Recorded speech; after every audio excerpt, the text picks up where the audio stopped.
Salut, dans cette nouvelle vidéo, on va voir la différence entre les pages et les articles de votre blog sur, bien sûr, Canalblog.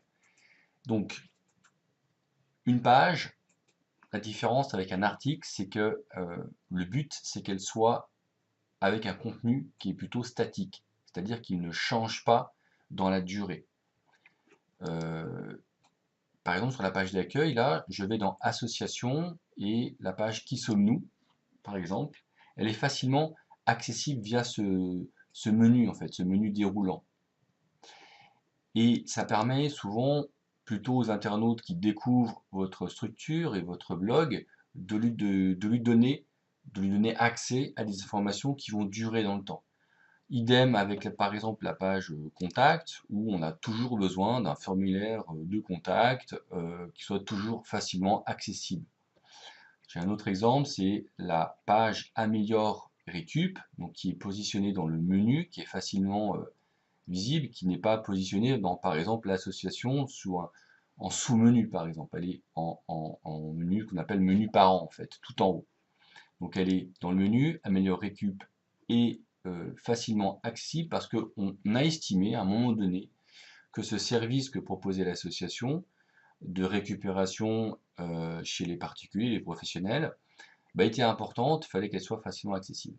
Donc elle propose, entre autres, du texte de présentation, du contact, mais aussi un formulaire de contact spécifique à ce service. Voilà la fonctionnalité, enfin à quoi servent les pages. Donc la différence avec les articles, si on revient sur la page d'accueil, un article en fait, ça sera un article toujours d'actualité qui propose donc des actus au fil des jours.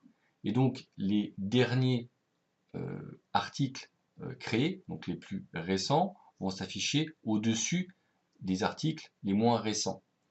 Exemple sur la page d'accueil, on voit que le dernier article d'actualité qui a été publié, c'était le 13 mars. Celui d'en dessous, le moins récent, c'était le 8 mars, etc. 10 février, 7 février, etc. Et on déroule jusqu'en bas. Et sur cette page-là, on a 10 articles. Donc j'ai tout en bas une petite barre de navigation et j'ai 10 différentes pages. Je peux cliquer sur la dernière page, la page numéro 10, et j'ai encore les 10 derniers articles qui ont été publiés sur le blog. Et si je déroule tout en bas, je vois que le dernier article publié, c'était le 22 mars. Donc cet article, il est encore visible. Si je clique dessus, je peux le lire. Mais si je souhaite évidemment voir les articles encore plus anciens, parce que le 22 mars, l'association existe depuis février 2013, donc pour voir vraiment les anciens articles, il faut aller dans la barre de droite et dans le menu archives, et je peux voir les derniers articles qui ont été créés en mars 2019, en février, en décembre, etc., jusqu'en mai 2018. Mais en réalité, j'aimerais avoir toutes les archives. Si je clique dessus, je peux voir les tout premiers articles qui ont été créés à la création du blog. Donc pour ça, je déroule. Donc ça, c'est la page archives. Et si je déroule tout en bas, je peux aller jusqu'en février 2013, la période de la création du blog. Voilà. Donc je clique sur février 2013 et je vois qu'il n'y a qu'un seul article, le 5 février 2013, qui a été publié. Voilà le principe des articles d'actualité. Alors un article, on peut le classer dans une catégorie. À quoi ça sert? Les pages ne peuvent pas avoir de catégorie. Une page, comme je vous ai dit, c'était plutôt quelque chose de statique et quasiment définitif qu'on positionne dans un menu. Un article va être positionné dans une catégorie et c'est plutôt la catégorie comme actualité, actualité marché ou ressources ou communiqué de presse. Ce sont des catégories qu'on va positionner dans le menu. Par exemple, ressources, ici, c'est une catégorie. Et si je clique dessus, cette catégorie va m'afficher tous les articles qui ont été classés dans la catégorie ressources.